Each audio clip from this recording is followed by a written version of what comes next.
When a former royal challenges Britain's sharpest tongue on live television, the result isn't just awkward, it's explosive.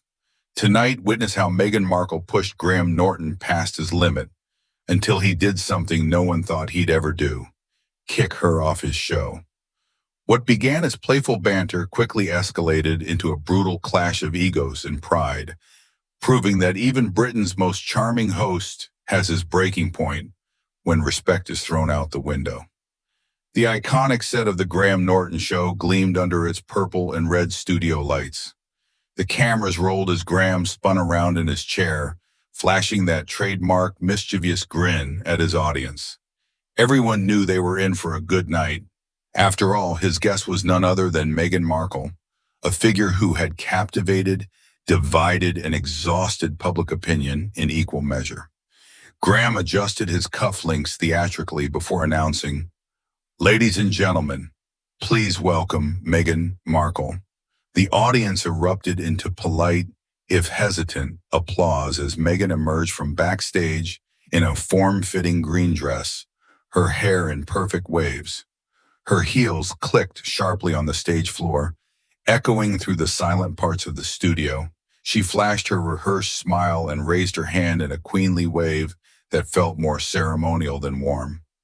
"Meghan, wonderful to have you here," Graham said as he stood to greet her, offering the customary air kisses. "Thank you, Graham. Lovely to be here," she replied coolly, her eyes darting briefly to the cameras as though checking her angles before settling on him. From the beginning, there was tension, not the kind that comes from nerves, but the kind that comes from two people already engaged in a battle of unspoken wills. Meghan sat on the infamous red sofa, crossing her legs precisely, her hands resting in her lap. Graham wasted no time getting into his signature banter. "So, Meghan, the whole world seems to have something to say about you lately. You're practically keeping half the British tabloids in business. Is that the plan? Stimulate the economy single-handedly?" The audience chuckled at the cheeky remark, but Meghan's smile barely reached her eyes. "Well, Graham," she said evenly, "I wouldn't expect you to understand the complexities of living your life under constant attack, but I wouldn't call it stimulating the economy, more like feeding vultures." "Oh, good heavens," Graham replied lightly, though his eyebrow twitched ever so slightly.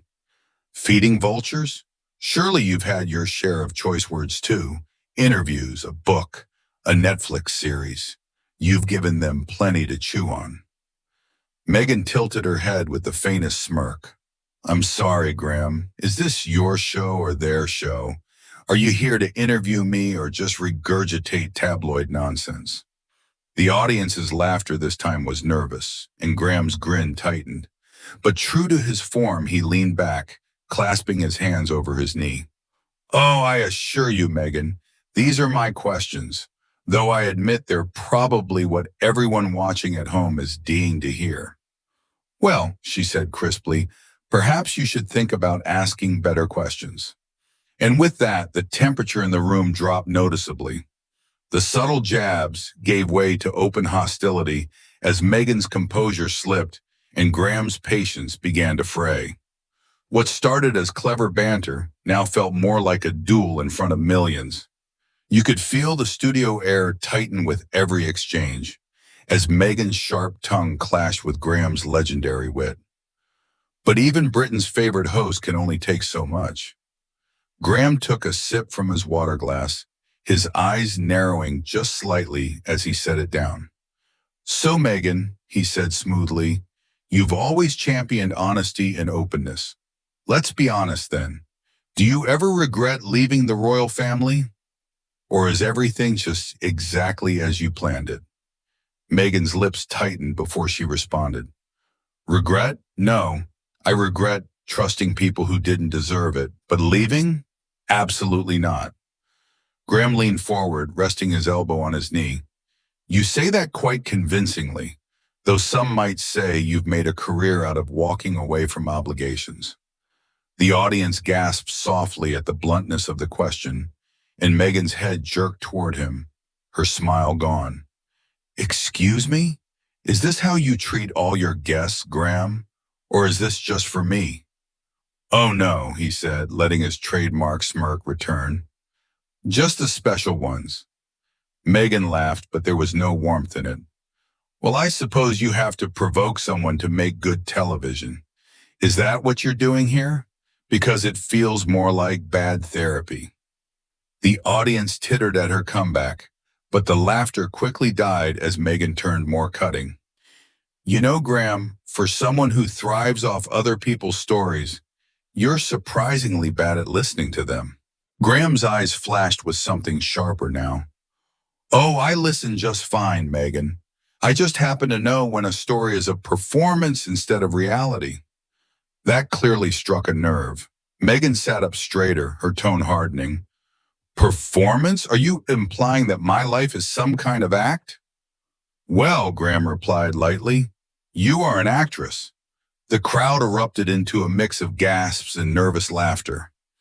Even the band in the corner exchanged uneasy glances as Meghan's cheeks flushed crimson. You know what? She shot back, her voice rising just enough to echo. At least I know who I am. I'm not hiding behind a desk, making snide remarks about other people because I'm too afraid to take risks myself. Graham's mouth twitched into a thin line, his hands clasping tighter. Well, at least I don't mistake victimhood for courage. The room froze. Meghan blinked at him, genuinely stunned for a beat, before the familiar mask of poise returned. You really think you're clever, don't you? Sitting up here every week, mocking people's pain for ratings. Better than monetizing it, Graham shot back without missing a beat. The audience collectively inhaled, the tension between them now crackling like static. Meghan leaned forward, her eyes locking onto his. Careful, Graham, she hissed, her voice low but dangerous. You're about one question away from making a very big mistake. Oh, Graham replied, his voice matching her edge. And what mistake would that be? Asking you what everyone else is already thinking? Meghan's laugh this time was sharp and humorless. No, Graham, forgetting that you're not untouchable. The silence that followed was deafening, the audience shifting in their seats as if afraid to even breathe too loudly. Graham simply leaned back in his chair, his fingers steepled in front of his lips, studying her like a chess opponent considering his next move. Touché, he murmured finally. But let's see how long you can keep this up. By now, the tension was unbearable. Even the audience could feel it in their bones. Meghan's sharp words had pierced through every polite boundary, but Graham's legendary patience was wearing thin. What began as witty banter had turned into a battle of egos, and the cracks were starting to show. But no one expected just how far Meghan would push, or how Graham would respond. The studio felt like it was holding its breath. Meghan sat rigidly on the famous red sofa, her arms crossed now, eyes flashing. Graham, usually so unflappable, sat quietly, his smirk replaced with a thin line of irritation. Even the audience, who had come expecting laughter and lighthearted gossip, were now afraid to cough. Well, Graham finally began, breaking the silence. At least we can agree on one thing. You're consistent, consistently combative. Meghan let out a sharp laugh. You're hilarious, Graham. A man who's made a career out of needling guests thinks I'm combative? How original. He raised an eyebrow. Not original, Meghan. Just accurate. She tilted her head, her tone dripping with sarcasm. Oh, do you get a medal every time you insult a guest, just enough to make headlines, but not enough to get canceled? Is that how this works? The audience gasped, and a few even chuckled nervously. Graham's lips twitched, but not into a smile. Oh, don't flatter yourself, Meghan. I've had far more challenging guests than you. Meghan leaned forward, her voice dropping low, the kind of quiet that cut deeper than shouting. I'm sure you have, but tell me, how many of them left this stage wishing they'd never agreed to come here? Graham's jaw flexed ever so slightly, and he adjusted his cuffs deliberately before responding. The ones who confuse accountability with cruelty usually do. For a fleeting moment, Meghan faltered, but she quickly recovered, her voice rising slightly. Oh, please. You're not holding anyone accountable here. You're just another cynical old man pretending to be relevant by tearing people down. The words hung in the air like smoke. You could hear a pin drop. Even the band stopped fiddling with their instruments. Graham's gaze hardened. Cynical? He repeated softly, but there was nothing soft in his tone. You're calling me cynical? Meghan didn't flinch. That's right, cynical, jaded, bitter. Take your pick. His nostrils flared just slightly. Better cynical than sanctimonious. Meghan's cheeks flushed, but her lips curled into a faint, defiant smile. That's cute, Graham. Really? Trying to turn this around on me? Is that what you do when you run out of clever insults? Graham shifted slightly, no longer bothering to mask his irritation. Oh, trust me, I've got plenty left. Then Meghan made the mistake that changed everything. You know, she began, her voice now openly mocking, I can see why you've never really made it beyond this sofa. Too scared to do anything real. Too scared to actually create anything. Easier to just sit here safe, sniping at people who've actually risked something. The audience gasped, and Graham's eyes narrowed to slits. His usually rosy cheeks drained of color. You think sitting here isn't real? You think what I do has no value? That's rich, coming from someone who's turned victimhood into a brand. Meghan's eyes widened, and she actually laughed, a sharp, cutting sound that startled even the cameras into hesitation. Oh, there it is, the truth at last. You just can't stand that I walked away and still became bigger than you'll ever be. You think walking away makes you brave? Graham's voice rose now, and even the producers at the side of the stage looked alarmed. You think abandoning responsibility and then crying about it makes you admirable? Meghan stood then, the movement sudden, defiant. The audience collectively recoiled. You don't get to talk to me like that, she hissed. You don't know me, Graham. You don't know what I've been through. And you don't know when to stop, he replied evenly, though his voice now carried an unmistakable chill. They stood there, both on their feet now, glaring at each other, the iconic red sofa between them like a battlefield. Meghan crossed her arms and took a step closer. You're pathetic. Graham smiled faintly, but it didn't reach his eyes. And you're finished. The crowd audibly gasped. Even the lighting seemed to dim slightly, as though the studio itself had sensed something irreparable had just happened. Meghan's fists clenched at her sides, her voice dropping to a whisper that the microphone still picked up. You'll regret this. Oh, my dear, Graham replied just as quietly. I already do. The tension was suffocating now. Both stood rigid, eyes locked, neither willing to back down. But everyone knew something had to give. The air was thick, the audience frozen. Meghan and Graham stood toe-to-toe, a battle of pride and wounded egos, neither one willing to blink first. But even the fiercest storms have an end, and when it came, it was brutal. Nobody in that studio would ever forget what happened next, when Graham finally crossed the line from charming host to decisive judge, and Meghan found herself walking out, her dignity hanging by a thread.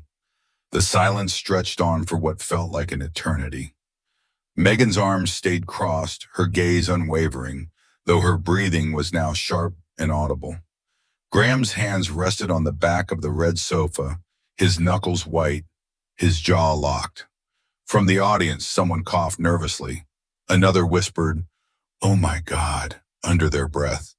The cameras stayed fixed, catching every flicker of tension like a predator stalking prey. Then Graham straightened. His expression had shifted. The mischievous sparkle in his eyes was gone, replaced by something steely and commanding. He adjusted his jacket, smoothed his tie, and spoke, his voice cold, clear, and devastating. Meghan, he said, addressing her formally now, I think we're done here. Meghan blinked as though she hadn't quite heard. Excuse me? You heard me, he replied, standing tall, his voice carrying easily through the stunned silence. This conversation stopped being productive about 10 minutes ago. And as much as I adore spirited debate, he let the words hang, then added, I can't allow my show to become your personal therapy session.